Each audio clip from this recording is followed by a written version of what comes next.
ayollar uchun juda ham foydasi katta bo'ladigan bir amal bor. Bir ayol aytadi: "Uyimning har bir xonasiga nom berdim. Zalga Allohu akbar kalimasini, yotoqxonaga la ilaha illalloh, oshxonani istig'for xonasi deb atadim.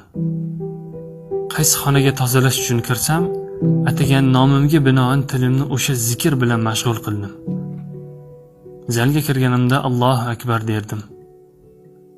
Oshxonada to ishlarimni qilib bo'lgunimcha istig'for aytishga harakat qilardim. Men uyimni tozalarkanman, zikrlar bilan tilim namlanar, qalbim poklanardi. Ajib bir xotirjamlikni his qilardim.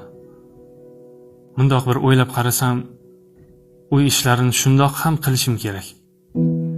Lekin mana shu vazifalarni Allohning nomi bilan Allohni zikr etib bajarsam, har bir qiladigan ishimda savob va uylarda, xonalarda barakat bo'ladi.